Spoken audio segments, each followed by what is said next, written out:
kipun kordama seda sorti üritustel esimesi sõnu, et väga hea meel on, et te tulla saite. Aga päriselt on ka, sest ma tean, et on kiired ajad ja see, mida mina püüaks võib-olla näidata, on mitte ainult meie enda 2 inimeste poolt mõeldud mõtted, kuigi lisaks minu nimele, nii nagu te ka poliitikaanalüüsist näete, Janek, kes käib Otapaladiga ringi ja Kerli, kes on Tartus ja õpib seal parasjagu, on tublisti aidanud selleks, et see kirjatükk saaks valmis. Aga see kirjatükk on tõesti ainult sisendiks. See võtab kokku need asjad, mida me oleme märganud, et mujal on tehtud, seda, mis me oleme Eestist leidnud ja siis võib-olla natukene ideid selles osas, mis suunas võiks edasi mõelda. Ja kui me seda pealkirja panime, siis me tõsiselt otsisime neid erinevaid sõnu, on kasutatud e-tervis ja tervishoiu infosüsteem. Ja ma ise olen oma doktori käigus Tallinna Tehnikaülikoolis jõudnud sinnamaale, et tegelikult me ei tegele ju mitte millegi muuga kui informatsiooni parema juhtimise ja korraldamisega ja selles osas ei ole mitte midagi muutunud. 3000 aastat tagasi oli ka nii, et ühel inimesel oli mure, teisel inimesel olid teadmised ja oskused. Murega inimene läks siis selle juurde, kellel olid teadmised ja oskused ja andis siis infot selle kohta, mida ta tundnud on, kaua seda kestnud on. Ja siis teadja küsis juurde, et kaua see probleem olnud on ja võib-olla ka siis juba seda, et missugune on olnud ema-isa tervis ja kus kohas inimene elab ja millal ta viimati sõi. Aga infoajastu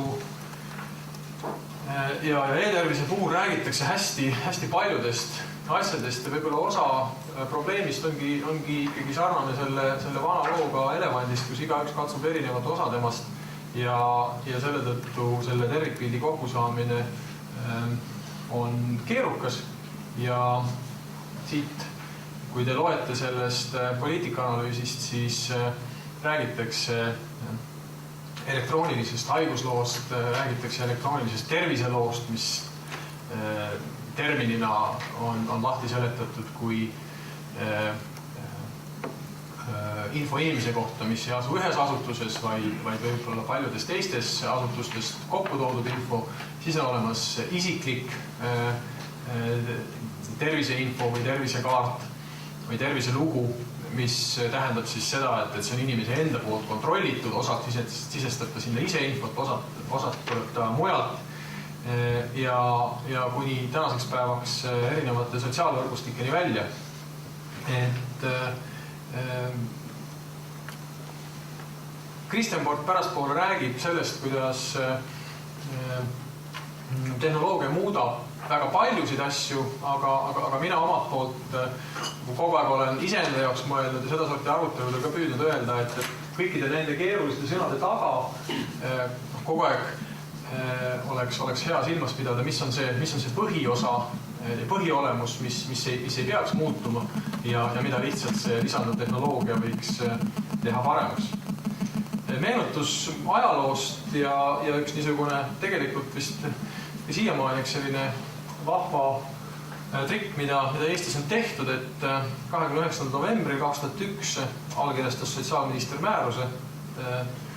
Toonane sotsiaalminister on täna ka siin. Ja kehtestati siis nõuded perearsti tegevuskoha ruumidele, sisseseadele ja aparatuurile. Ja muuhulgas lisaks sellele, et seal pidi sooja ja külm vesi olema ja see pidi torust välja ka minema. Öeldi, et peaks olema ka ühendusvõimalused side- ja arvutivõrgusüsteemiga. Ja lisaks sellele, et arstil peaks olema lauditool ja õde ja ka patsient võiks maha saada istuda, öeldi, et selles ruumis peaks olema ka arvuti ja printer. Et iseenesest tundub selline väga lihtne mõte, aga selle tulemuseks oli see, et kui järgmisel aastal Euroopa Komisjoni poolt üks uuring läbi viidi, siis kui vaadati seda, et kui paljudel perearstidel oli siis olemas arvuti ja kui paljudel oli internetiühendus, siis tõepoolest oli pretsedenditult kõrge. Kusagil mujal nii palju neid ei olnud. See on nüüd Ida-Euroopa näide. Lääne-Euroopas tegelikult ka päris nii kõrgeid numbreid selle aja peale ei olnud. Ja sellest ajast alates tegelikult ju 2003 on ka see aeg, kus niisuguse sellise tõsise mürinaga meie tervishoiu infosüsteemi on ehitatud ja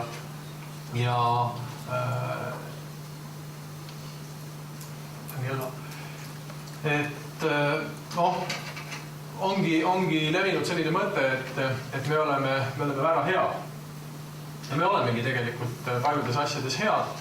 Ma pärast kohe näitan ka ja selles analüüsis on kirjas, mis need asjad on, milles me head oleme. Aga kui me paneme selle nüüd niisugusse maailma konteksti, siis ma tooks võib-olla 2 näidet, mis on sellises faktikastis, ka seal poliitikaanalüüsis välja toodud, kuidas teised riigid on liikunud. Ja Taanit tõepoolest on toodud eeskujuks ja see on nüüd sarnane tervishoiu infosüsteem nagu meil, Medcomi nimeline Taanis. Ja kui te vaatate, et siis selle areng, kui palju seal niisuguseid sõnumeid siis liigub selles süsteemis, siis see areng on suhteliselt niisugune järjepidev ja ma ütleks lineaarne.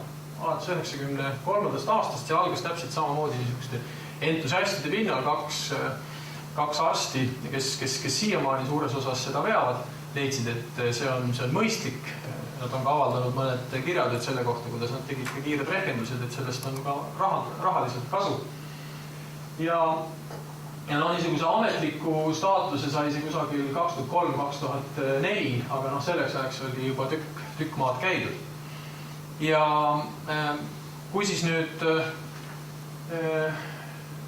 mis nende sõnumite taga on, Taanis on umbes pealt 5 miljoni elanikku, siis 89 nende retseptidest on tänaseks päevaks elektroonilised, 98% laborivastustest on elektroonilised ja ravi on reaalselt ümber korraldatud ehk et tõepoolest maapiirkondades, kus on võib-olla keeruline hoida kalleid arste koha peal, sest neil ei ole piisavalt palju tegevust, on olemas õppinud radioloogiatehnikud ja õed ja telemeditsiin on täiesti reaalselt võimaldanud tagada selle, et hõredates piirkondades on teenus kättesaadaval, sellepärast et radioloog, kes seda pilti kirjeldada oskab, asub keskuses ja suudab teenindada sellisel juhul paljusid kohti.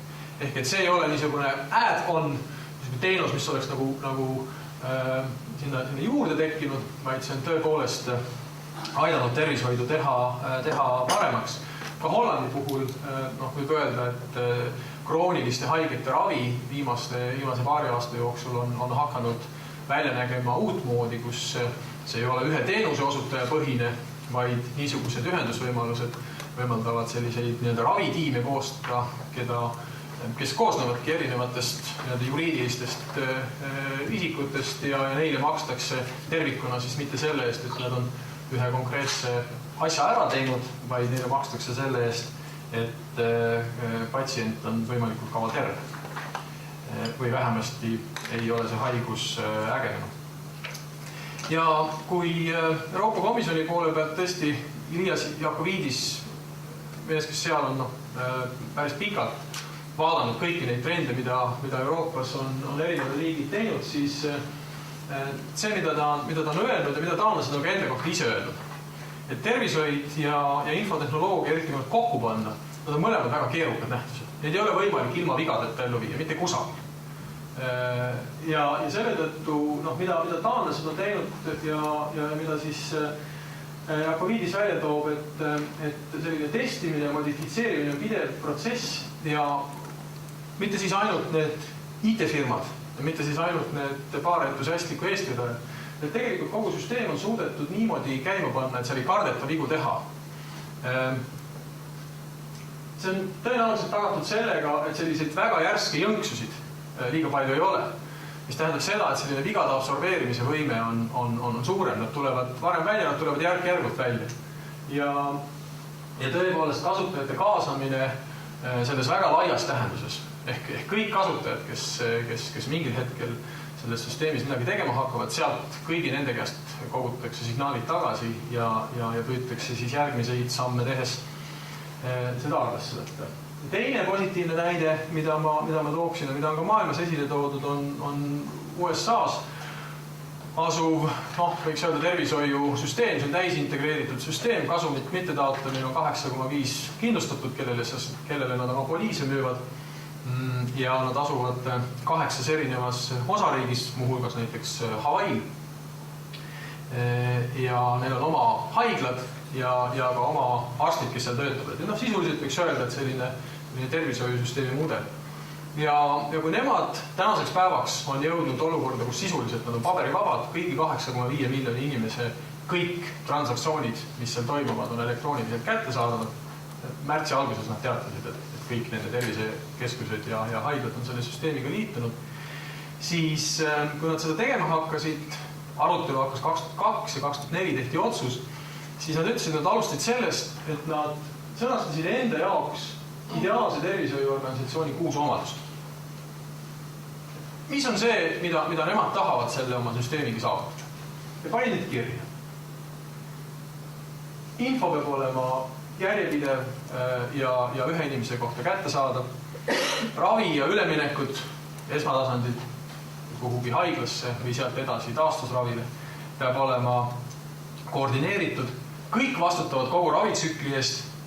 See tähendab seda, et perearst on huvitatud sellest, mis saab inimesest ka seal haiglas ja vastupidi. Kui inimene haiglast välja läheb, siis seal olev arst on selgelt huvitatud, et patsiendi ravi toimuks hästi ka järgnevates etappides, sellepärast, et ta teab, et kui see süsteem suudab hästi raha kasutada, siis tegelikult jääb seda kõigi jaoks selles süsteemis rohkem, et saaks teha ka siis oma erialal paremaid asju ja osutada paremat ravi. Ma ei ole leidnud iseenda jaoks head sõna selle peer review kohta, ehk et selline ütleme siis omasuguste tagasiside või kontroll ja näitena on see, et nende ravimi kasutuse koha peal seal ei ole niisuguseid kohustuslikke rangeid reegleid, et sina tohid seda ravimit kasutada, on ta siis geneeriline või originaalravim või sina ei tohi, vaid et seal on selline läbipaistev süsteem, et iga nädal näiteks osakonnas on koosolek, kus on näha, milliseid ravimeid kolleegid on välja kirjutanud. Ja kui siis on näha, et kõik püüavad kasutada mõistlikult ravimeid ja siis on üks tohter, kes on hakanud välja kirjutama ühte ravimit, mis on järsku tulnud turule ja on väga kallis ja räägitakse, et on väga hea, siis ta peab kolleegidega seletama, et miks ta seda teeb. Et kas ta on kindel, võib-olla peaks kõik hakkama seda ravimit kasutama. Aga võib-olla, ja näiteks üks niisugune kuulus näide, mis oli Vioks, üks põletikuvastane ravim, mis olid mõned uued omadused, et ta nagu väga täpselt ja ilma siis teatud kõrvaltoimeteta aitas põletikunähtusid leevendada. Mõni aasta hiljem selgus, et tegemist oli hoopis teisele haigusele, südamehaigusele väga kahjulike kõrvaltoimetega ja ta võeti suure skandaaliga turult maha. Kaiseri süsteemis sisuliselt kunagi seda ravimit kasutama ei hakatud 2 põhjusel. Esimene oli tõepoolest see, et neil ei olnud piisavalt tõendeid, et see on mõistlik. Teine oli see, et nende oma infosüsteem, siis nendel üksikutel juhtudel põhimõtteliselt arstid oli lubatud teda kirjutada, ta ei olnud keelatud. Aga nende süsteem, mis oli juba toona mõnes piirkonnas väga kaugele arenenud, hakkas näitama, et mingisugused anomaaliad nende patsientidega toimub. Ehk selline kiire tagasiside mehhanism oli olemas, mis võimaldas siis teha korrektsiooni ja ei olnud vaja käsukorras sundida arsti tegema midagi. Pidev uuendusmeelsus, seesama tagasiside ja seesama võimalus siis teha asju teistmoodi, kui on võib-olla ajalooliselt kokku lepitud teadmiste põhjal see parim praktika, aga mõni tohter ja enamasti tohtrid püüavad otsida paremaid lahendusi, on selle võib-olla leidnud. Ja patsientide seisukohast peaks olema lihtne ligipääs, sest et nad konkureerivad turul teiste kindlustusfirmadega ja selle tõttu, kui inimesed ei ole rahul selle teenusega, siis nad lähevad lihtsalt kuhugi mujale. See lepiti kokku, kui sellest teada oli, et siit edasi tuleks teha otsus, siis selles osas, et missugune on see infosüsteem, mis nende põhimõtete järgimisi toetab. Ja teen niisuguse edasi-tagasi jõnksuga, et kui 2006. aastal avaldati siis tulemused, mis tolleks hetkeks juba ühes piirkonnas olid saavutatud, siis näiteks suitsetamine oli jõudnud 9% täiskasvanud elanikkonnast see oli madalam kui kogu Californias ja ehk et see on nüüd see foon, mida siis California on saavutanud sellega, et teil on väga ranged suitsetamiskeelud, kaasa arvatud avalikes kohtades, aga nende tõeliselt kõvade suitsetajate jaoks, kelle jaoks lihtsalt sellise avaliku piirangu kehtestamine ei aita, on aidanud tõesti see süsteem, et suvalises punktis, kus inimene sisenes tervishoiusüsteemi, küsis arst tema käest, et kas te suitsetate ja kui see välja tuli, siis öeldi, et meil on siin selline kabinet, kus te saate nõu, et võib-olla te tahate loobuda. Eranditult iga arst, põlv oli haige, pea oli haige, see ei olnud konkreetselt inimene jäinud kaebama oma suitsetamise pärast, aga lihtsalt sellest räägiti. Ja tänaseks päevaks on suhteliselt sarnasel moel näiteks rinnavähi screening naistel saavutanud seal taseme 93%. Ja kui naine siis kindlas vanusevahemikus läheb näiteks polikliiniku uksest astub sisse, siis registraator, kelle ütleb, see kodanik tuli siia. Aga teate, te ei ole käinud viimased 2 aastat rinnavähi screeningul. Äkki tahate ära käia, et meil on siin kohe võimalik teha. Seda tellib registraator. Väga odav. Ja meie pingutame selle nimel, et saada 30% pealt 35% peale siis see naiste hulk, kes seda screeningut teeb. Ja niisugune kontaktide võimaluste loomine, see on 2007. aastal, kus siin on veel näha, et see heledam hall räägib siis telefoni konsultatsioonidest ja see valge osa siin väikest viisi, mis kasvab, on siis need visiidid, mida tehti juba elektrooniliselt. Siis 2008-2009 aasta andmed on need, et see tumedam tulp, traditsiooniliselt näost näkku visiidid on veelgi vähenenud umbes 2/3 peale ja valdav osa siis nendest mitte vahetutest kontaktidest ongi asendunud elektrooniliste konsultatsioonidega. Ja nad ei ole tulnud sinna peale ja lisaks, vaid nad tõepoolest reaalselt on vähendanud siis seda koormust ja seda kallist koormust, mis on tervishoiusüsteemis. Ja kui nad 2004. aastal tegid otsuse oma infosüsteemi osas, siis see oli väga rangelt niisugune äriline otsus, et sealne siis tervishoiu IT-juht ütles, et nõukogu selles tähenduses istus koos ja ütles, et okei, te tahate $3 miljardit selle asja tegemiseks. Me tahaksid selle tasuvusaega oleks 8,5 aastat. Oligi selles mõttes niisugune kokkulepe ja põhimõtteliselt selline investeerimisplaan ja see on nüüd 2004. aastal tehtud prognoos. Sisuliselt see täna neil pädeb, natukene läheks seda kallimaks, ehk on kusagil 3,5 miljardi peal ja selle otsuse tegemise juures konkreetselt reaalselt lükati edasi haigla ehitus, mis oleks maksnud umbes kusagil 2 miljardit krooni. See oli reaalne otsus, mida kaaluti. Me näeme, et me saame sellest infosüsteemist kasu ja me oleme valmis ühe amortiseerunud haigla asendamise lükkama edasi, sest et me usume, et me saame sellega süsteemile kasu. Ja kust see kasvu siis võiks sündida? Kui seda päris esimest seda kirjutpilti nägite või mäletate, siis see võibki olla väga paljudest erinevatest allikatest. Ja meie siin Eestis e-tervise sihtasutuse juhtimisel ja lisaks siis Praxisele veel ka Tallinna Tehnikaülikoolist Kliinilise Meditsiini Instituut oleme lõpetamas ühte projekti, et me veel päris lõplikke tulemusi täna siin esitada ei saa, neid esitletakse sügisel konverentsil.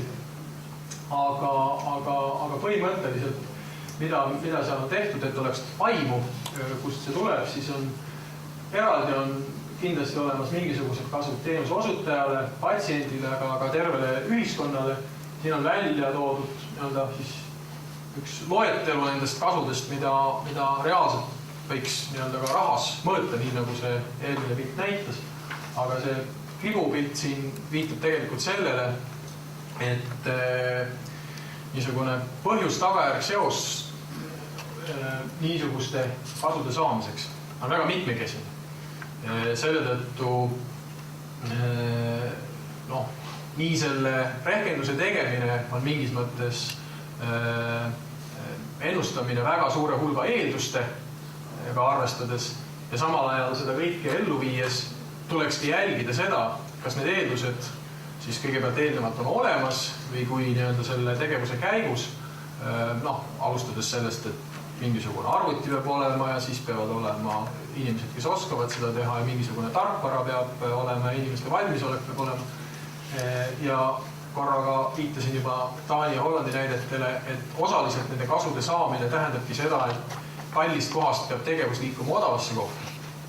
Et niisugused sisemised süsteemi muutused on vajalikud selleks, et see kasu realiseeruks. Aga need on võimalik siiski tänase teadmise põhjal püüda ette prognoosida ja siis järk-järgult hiljem jälgida, kui hästi on õnnestunud seda siis ellu viia. Ja tegelikult tuleb öelda, et ega seda reaalselt siis post-factum kasu väga palju mõõdetud ei ole. Ka see joonis, mida ma teile Kaiserist näitasin, oli ju tehtud 2004. aastal ja prognoosina tänaseks. Aga mida, kui nüüd niisugust rahvusvahelist kogemust siia vahele jälle tuua, on öeldud, siis peamine, mida on siis püütud mõõta ja millele suures osas ka on orienteeritud niisugused uued rakendused, on siis ravi kvaliteet. Ja kui te siin näete, siis need poliitilised eesmärgid, nende hulgas ei ole kokkuhoidu iseenesest. Ja tegelikult on suhteliselt vähe selliseid analüüse, mis näitaksid, et ravi ongi läinud väga palju, et raha jääb üle sellest tähenduses, et sellest saaks näiteks ehitada autoteid või teha midagi muud. Küll aga seda väärtust selle tervishoiusüsteemi sees saab luua rohkem ja on olemas muidugi ka meetodeid, mis võimaldavad seda väärtust siis ka rahasse rehkendada. Nii et osa sellest Kaiseri poolt näidatud kõverast oligi ju põhines ka sellel, et seda paremat ja kiiremat ravi on võimalik väärtustada ja sellele püüda ka hinnasid juurde lugeda. Et niisugused süsteemid, mis kõige enam on siis olemasoleva teadmise kohaselt mõõdetavat kasu toonud. See analüüs põhineb üsna mahukal teaduskirjanduse läbivaatamisel. Et kui see elektrooniline haiguslugu, medical record on see, mis on ühe haigla institutsiooni sees,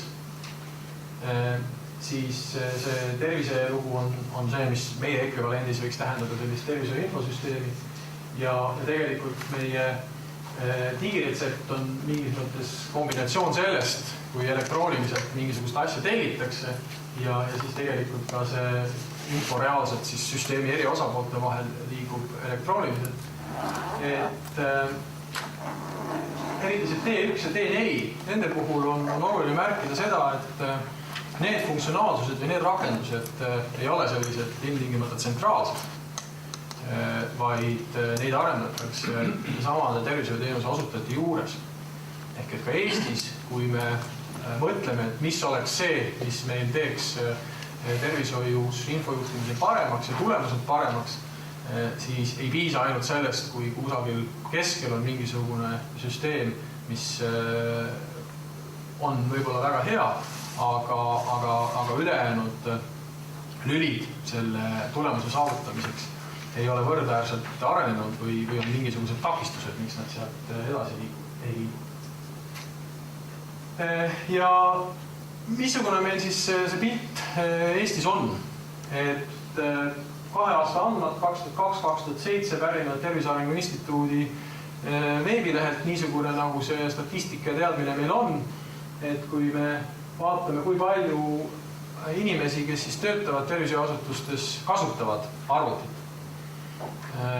siis see naerunägu näiteks siin umbes seda taset, et kui me võtame maha tõesti kõik tehnilised töötajad, keda ka on, kes vahetult selle teenuse osutamisega kokku ei puutu, siis ikkagi on meil terve rida inimesi, kes täna ei kasuta arvutit ei selleks, et siis kasutada seda infot, mis seal teiste poolt on loodud, ega ka oma tegevuse käigus seda sinna ei sisesta. Ja niisuguses paberivabas keskkonnas päris kindlasti paberivaba keskkonda sellisel juhul ei ole võimalik luua, mis väga paljugi tähendab, et tuleb ikkagi hoida üleval 2 paralleelsüsteemi. Ja kui me mõtleme siia juurde, et siiski keskmiselt, me oleme kahest arvutist suutnud 1,7-ni viia selle inimeste hulga, kes peavad ühte arvutit jagama, siis ka see kindlasti ei tee tööd lihtsamaks haiglas, vaid ta tekitab teatud täiendavaid tõrkeid sinna juurde. Ja selles samas Kaiseris, kui ma ise kohapeal käisin, tõepoolest oligi eraldi probleem sellega, et kuidas mahutada need arvutiekraanid sellele töölauale ära kõigile residentidele ja arstidele ja otsiti neid lahendusi ka veel 2 aastat tagasi, aga kui neid eesmärke silmas pidada, siis igal juhul leiti, et see on oluline ja vajalik. Ja samal ajal, kui sinna kõrvale vaadata, siis me viisime tõesti ühe pilootküsitluse läbi arstide hulgas, kui me avastasime, et väga palju infot Eestis tegelikult kätte saada polegi, missugune see kasutus on. Ja umbes 2300 arstile erinevates asutustes üle Eesti ja siis ka juhtkonnale see veebiküsitlus kohale jõudis ja saime 213 vastajat ja üksikud sellised näited ka sellest taustaprofiilist poliitikaanalüüsis on toodud. Me usume, et see siiski suhteliselt hästi peegeldab sellist üldist trendi, kuna vanusjaotus oli suhteliselt peegeldas seda, mis me teame, et Eesti tervishoius arstide osas on ja täpselt samamoodi ka soovanusjaotus klappis. Meil natukene vähe oli keskhaiglate arste, aga selle võrra jälle rohkem oli üldhaiglatest üle Eesti väga erinevatest piirkondadest. Ja oma asutuse infosüsteemi kasutatakse, aga ka väga palju muud. Ja kui me vaatame, et patsientide teel otse saadakse infot, suheldakse otse teiste asutuse infosüsteemidega ja on isegi inimesi, kes küsimus oli püstitatud oma tööülesannete täitmiseks. Nii on nad seda ise defineerinud. Siis see tähendabki seda, et infotehnoloogia on täna reaalselt kohal, seda kasutatakse, aga see on kindlasti enamat kui siis nüüd ainult üks infosüsteem. Ja võib-olla see arutelu edaspidi võikski minna sinna, et millist rolli täidab siis nüüd üks või teine element kogu selles suures kirjus pildis, mida ma päris alguses näitasin. Erki ütles, et me väga palju vahetult rahast rääkima ei peaks. Me teame, et teda on alati piiratud hulk, küll aga on seda raha võimalik kasutada täpselt nendeks asjadeks, mida me peame oluliseks. Nii palju siiski tuleb tõdeda, et kui me vaatame palju Eesti tervishoiuasutused keskmiselt oma tegevuskuludest infotehnikasse investeerivad, siis on see umbes 1% olnud erinevatel aastatel ja Euroopa Komisjoni soovitus räägib 2,5% kuni 5%, eriti kui nüüd ajas ettepoole vaadata. Aga Eestis on ka täna tervishoiuasutusi, kes kulutavadki reaalselt umbes 4% oma käibest selleks, et infomajandust paremini korraldada ja seeläbi olla tõhusam ja patsientidele sõbralikum. Väga kirju pilt, aga lihtsalt visuaalselt on need 2 niisugust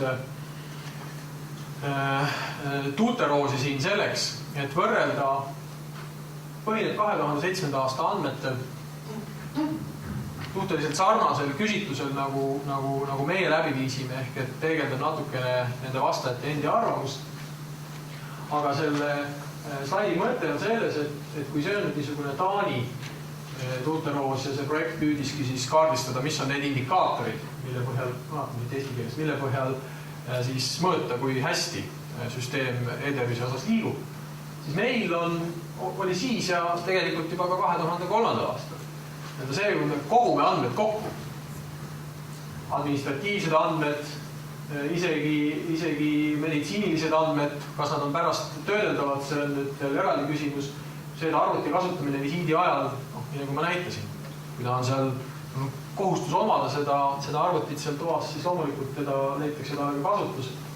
Nüüd see otsustustoe kasutamine, seda võib-olla oskab Madis kommenteerida, mida perearstid mõtlesid 2007. aastal. Neil lihtsalt oli küsimus selline, et kas teil on mingisugune abivahend, mis ravimi väljakirjutamisel või siis raviotsuse tegemisel teid toetab. Aga mis on suhteliselt õhuke 2007. aastal, täna on see kindlasti parem, on kogu see osa, mis puudutab andmete taaskasutamist. Meditsiiniliste patsiendi andmete edastamine, laborivastuste edastamine, see on kindlasti täna oluliselt liikunud edasi, aga ka igasugune muu taaskasutamine. Ja Taanis siis selle sama ennist näidatud sellise lineaarse arengu kõrval ja paralleelselt tõepoolest on tekitatud olukord, kus andmeid kasutatakse siis mitte lihtsalt kokku korjates, vaid ka uuesti. Ja selline valmisoleku lünk sellest samast uuringust võib ju öelda, et tegelikult on kõigil suhteliselt hõre see olukord. Siin on nüüd kõik 27 liikmesriiki. Ja kui siin vaadatakse internetiühendust versus siis seda, et kui palju edastatakse meditsiinilist infot, siis ma juhiksin tähelepanu, et on mõned riigid, kus juba siis seda tehti väga aktiivselt ja sealt on liigutud väga kiiresti ka edasi. Ja ometi me võime öelda, et asjad liiguvad Eesti e-tervise maastikul õiges suunas. Madis võib-olla oskab pärastpoole kommenteerida, siin on märtsi lõpu andmed sellega, et kui me siin ütlesime, et Taanis umbes samas suurusjärgus, kui palju neid elanikke on neid elektroonilisi sõnumeid selles süsteemis, siis tegelikult ka meie oleme sinna suurusjärku jõudmas. Sisuliselt olemas 80% epikriisidest, ehk et me oleme nüüd kokku korjanud terve rea olulisi andmeid. Iseküsimus on selles, kui palju ja kui aktiivselt me neid täna kasutame. Siin ma loodan, et võib-olla natukene saab valgustada Toomas seda, aga meil ei ole suuri probleeme. Ja nüüd siis tänase päeva peaküsimuse juurde. Kui meil tegelikult on olemas suhteliselt hea seis, meil on olemas inimesed, kes tahavad seda kasutada, meil on olemas ka nutikad inimesed, kes ilmselt oskavad mõelda välja lahendusi ja kui me kõik koos arvestame selles süsteemis, et siin ei ole aastakümnete rikkust teadmist kõikides nüanssides ja kindlasti tuleb sellel teel ette ka vigu, mida tuleks siis käigu pealt parandada, siis kuidas seda kiirendust teha? Ma tean, et see on niisugune triviaalne teadmine, aga ikkagi, ega see sama meie Eesti oma talupoja mõistus on aidanud paljudest asjadest üle saada ja eeldatavasti on ka siin abiks.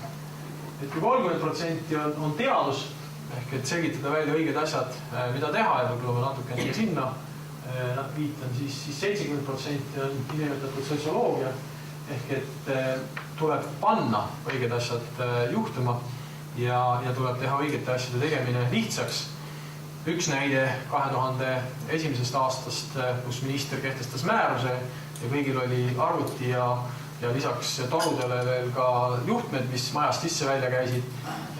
Kas selline lähenemine alati kõikidel puhkudel sobib? Sellele võib-olla peaks arutama, et mis on nüüd siis need viisid, kuidas õiged asjad panna juhtuma ja mis paneb inimesi, mis muudaks nende õigete asjade tegemise lihtsalt. Ja digiretsepti koha pealt saime tõestuse sellele, mida erinevatel puhkudel on mujaline. Need, kes on väljastanud digiretsepti küsides seda, et kas nad eelistaksid seda jätkuvalt edasi teha tollel hetkel. Me küsitluse viisime läbi täpselt sellel nädalal. See ei olnud planeeritud, see kukkus nii välja, kus neljapäeval Haigekassa ja Sotsiaalministeerium oli sunnitud tunnistama, et tehnilistel põhjustel tuleb seal teha parendustöid ja esimese järjekorrana soovitati väljastada paberetsept. Me võrdlesime vastuseid enne seda pressiteadet ja pärast pressiteadet. Sisuliselt need ei muutu. Ehk et ma olen ka tsiteerinud selles samas töös Toomas Kariisi ehk need, kes on otsustanud, et see on üks õige asi, need tahavad seda edasi teha. Ja need, kes veel ei ole hakanud seda tegema, kindlasti on neil erinevad põhjused, seal on toodud üks tabel, kus nad siis just nimelt selle järgi võib nagu vahet teha. Aga mina mõtlen küll ette, et neid inimesi, kes seda digiretsepti on väljastanud ja oskusliku juhtimise korral on võimalik müügiagentidena kasutada. Nemad juba teavad positiivseid asju. Aga selleks tuleb tõenäoliselt anda natukene aega. Ja kui küsida arstide käest, siis täna, et mis need asjad on, mis seda motivatsiooni suurendaksid, siis loomulikult ei ole üllatus see, et töökindlus oli esimesel kohal. Aga ei tasu unustada ka seda, et kasutajarakendus ehk see, mis arstide sealt arvutiekraanilt vastu vaatab, on täpselt samavõrra oluline selleks, et see protseduur oleks mugav. Ja küsisime ka seda, et kas niisugused automaatsed hoiatused selle kohta, et see ravim on nüüd ohtlik või omab teatud kõrvaltoimed konkreetse patsiendi puhul või parem koolitus või siis tõesti see, et oleks niisugune moodne pihuarvuti, siis neid peeti oluliselt vähem oluliseks, kui me sellise keskmise näite võtsime. Ja lihtsalt tõesti ühe näitena seda, et küsisime, et kui kaua inimesed on siis arstina töötanud, ehk et kui palju aega tagasi nad oma diplomi kätte said, siis seda, et kõik ei ole ühesugused, et kui see automaatne hoiatus siin tuli niisuguse keskmise tulemusega, siis ega me lõpuni seda täna seletada ei oska, sest see oli tõepoolest selline kirjeldav töö, aga vanuse tõustes on näha, et niisuguseid asju peetakse olulisemaks. Selliseid seoseid me selle konkreetse väikse tööga otsisime ka rohkem, aga selle slaidi põhiline sõnum on selles, et niisuguseid lahendusi välja töötades ja viidates sellele samale Taani näitele tagasi, tuleks kindlasti niisugust paindlikult ja teadlikult kasutada tagasisidet nendelt kasutajatelt, et mis on siis niisugused lahendused, mis aitaksid, kui on otsustatud, et see on oluline tähtis asi ja see tulemus saavutada. Ja valevideks. Ja kaks viimast slaidi räägivad sellest, et esmavajadused on niisugused, millest kui kogu seda suurt kirjupilti püüda kokku võtma hakata, mida vähemasti siis sellele küsitlusele vastajad oluliseks peavad.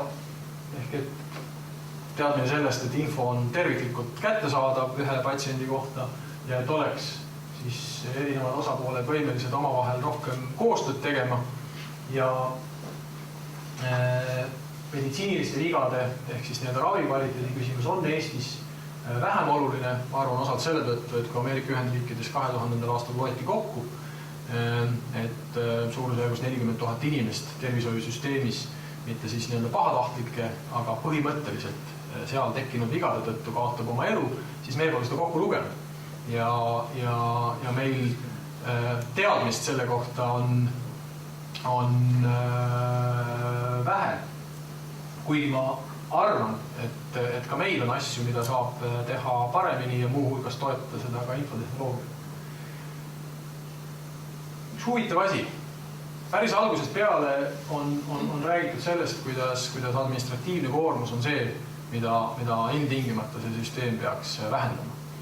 Ma olen ise ka varem rääkinud sellest, et seal on kahte pidi võib sellele läheneda. Väga paljut infot, mis võiks selles süsteemis olemas olla, täna ei ole, ehk selle kirjutamise peale sinna ei kulutata aega või sisestamise peale. Ja tõepoolest on need asjad, mida siis tehakse, nende tehnilisi toimingu peale kulub rohkem aega. Aga hetkel see ei ole selles tähenduses vähemasti selle küsitluse põhjal esmane asi, mida niisuguse suure eesmärgina sellele infosüsteemile sihiks seada. Jällegi võib-olla Toomas näiteks oskab kommenteerida, mis võiks olla niisuguse tulemuse taga, aga igal juhul usun mina küll, et selline kokkulepe olulistes asjades ja konsensus on võimalik leida ja siis kõik need asjad, mida on teinud teised ja mida me tahame teha, on võimalik ära teha. See oli minu poolt kõik. Aitäh!